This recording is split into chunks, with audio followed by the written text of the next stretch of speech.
Listen closely, because the air around you isn't just settling, it's sanctifying. The low, heavy frequency of doubt and criticism has finally been displaced, and you can sense the lightness. The energy in every room you enter now carries a new weight, one of divine authority, and your presence is the axis upon which it turns. You've been so focused on navigating the visible battles that you haven't realized the quieter, more profound war has been won in the spiritual realm. The same people who once looked through you are now forced to look at you, and the change they see is so fundamental it defies their simple, human logic. This isn't coincidence. It's the systematic elevation of the chosen. The greatest shift isn't the cessation of the old rumors. It's the quiet, good rumors that have started without your knowledge. You're waiting for the public apology, for the loud confession. But that's not how divine justice works. Instead, the whispers have changed their substance. They no longer speak of your failures, but of your ignorance. They don't dissect your weaknesses,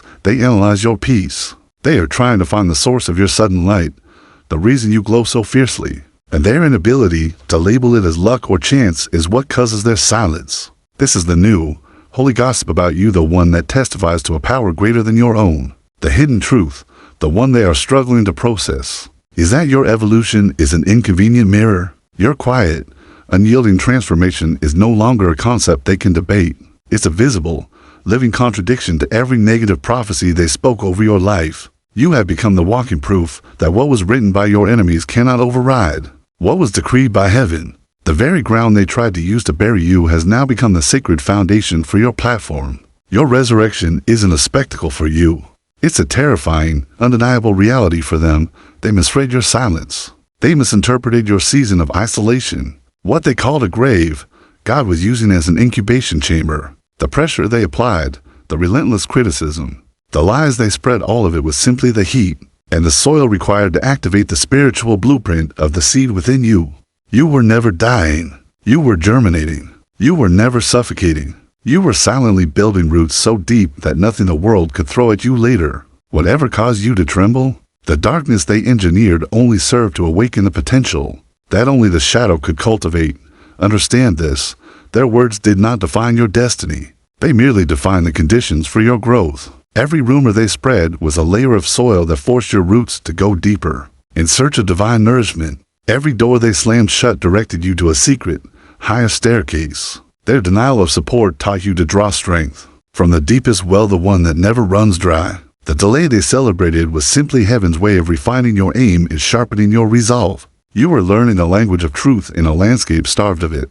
Your assignment, your very purpose, is not sustained by the applause of the crowd. It is powered entirely by private alignment with the divine. That is the reason their sabotage backfired so spectacularly. They viewed you as a weak sapling, but God had already marked you as a cedar of Lebanon. They mistook the necessary winter for the final ending, failing to comprehend that it is in the cold and the quiet that a root does its bravest, most essential work. They tried to contaminate your future by poisoning your past, but destiny, being a living system, simply converts all waste into fuel. Here is the exquisite, holy irony.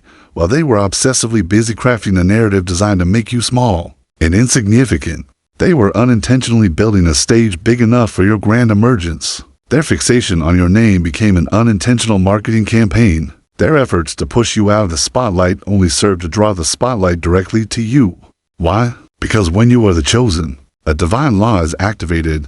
Your very enemies become unpaid interns in the project of your elevation. They are working for your destiny, not by choice, but by cosmic compulsion. Your mere existence exposed the stagnant contracts they had signed with mediocrity. Your quiet perseverance interrogated their excuses and justifications. Your unwavering patience made their endless shortcuts look cheap and ultimately pointless. Your discreet but genuine breakthroughs revealed the hollowness of their loud, attention-seeking performances. You kept breaking free from patterns that still held them captive, and for the rigid ego, this kind of contradiction is simply intolerable. Pride cannot process the reality of a divine reversal. So they instinctively recycled the only weapon pride ever truly masters, words, and heaven, in its infinite wisdom, recycled those very words into the scaffolding for your ascent. While they waited for you to finally crack under the immense weight of their judgment, you were not cracking. You were cracking the ground beneath you. Suddenly, there are visible shoots.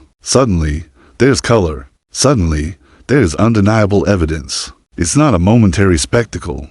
It's a slow, steady, unstoppable becoming, and the more you rise, the more the dirt they pile on you proves its own spectacular failure. This is the secret only those who have been buried truly understand. Dirt is not an enemy when the divine rain is on schedule. And for you, the rain showed up in perfect intervals, in perfect measure, at the precise, perfect time. Now, the very landscape that once obscured you is compelled to announce you. The atmosphere is different, and the light hits you because you are now an active part of the divine design. Deep down, they absolutely know this truth. They won't confess it aloud, but they know you are living, breathing proof that true transformation is real. They know that time cannot kill what God has deliberately planted, and that destiny cannot be defamed or gossiped out of existence. As this realization slowly crawls across their faces, something even stranger begins to unfold. It's the reason some people now find themselves suddenly unable to meet your eyes. When your eyes meet theirs, something deep inside them trembles. It is not a fear of you, the person. It is a profound fear of what you now carry. You have become an unintentional mirror they never asked for. Your quiet peace, once dismissed as a weakness, is now a disruptive force in entire atmospheres. They used to mock your calmness, but now your serenity makes them deeply anxious. Because peace is the ultimate form of power when the room is addicted to chaos and noise. The reason they avoid your gaze is simple. Your eyes now hold a form of accountability. Their spirit is not ready to face. Your light is too pure for their current comfort zones. It burns through the thin layer of excuses they've built. It silences the lies they tell themselves. It dissolves the elaborate masks they have spent years crafting. You've ascended to a place where your spirit no longer entertains negotiations with the darkness. What they perceive as you pulling away is actually spiritual protection. What they label as coldness is the establishment of a sacred, non-negotiable boundary. You are not distant. You are simply refined. You are not hard. You are holy. You are not arrogant. You are preserved for a purpose far grander than their opinion. They see less of you because you are becoming more and more of your authentic, chosen self. This is unbearable for those who only felt powerful when you needed their validation. The light within your spirit was never intended to be dimmed or hidden, simply to make others feel comfortable in their own shadow. It was meant, by design, to challenge the darkness out of them. Some, faced with this fierce clarity, will choose to retreat back into the safety of their familiar shadows. They choose comfort over the truth and familiarity over the awakening. That is their path, and your mission is not to convince them. Your sole mission is to radiate. Here is the spiritual twist. The same individuals who are actively avoiding your eyes are often secretly and powerfully drawn to your energy. They speak about you not out of genuine hatred, but out of a deep, primal hunger for what they sense you possess and what they themselves lost. When they abandoned their own quiet calling, your light became a painful, constant reminder of the better path they walked away from. That is precisely why their voices tremble and their narratives falter when they mention your name. Their soul feels the pulse of something they can't intellectually define, but their deepest self remembers it. The pure frequency of authenticity, the power of a person walking in flawless divine order. You became a living, breathing paradox to their logic, humble yet untouchable, quiet yet profoundly commanding, and undeniably unforgettable. The spiritual realm recognizes you now, and that is a truth that operates outside of human belief. Darkness literally steps back when you enter a space, not because you are loud or make a grand entrance, but because your silence now possesses authority. Even those who claim to not believe in energy, auras, or God feel it.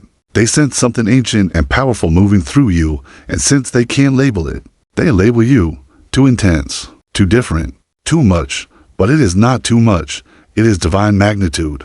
It is the unmistakable presence of someone who has successfully crossed through dimensions of unimaginable pain and has returned not broken, but glowing. As this sacred realization spreads, a greater reversal begins. The light that they cannot look at is about to powerfully illuminate everything they have been diligently hiding all along.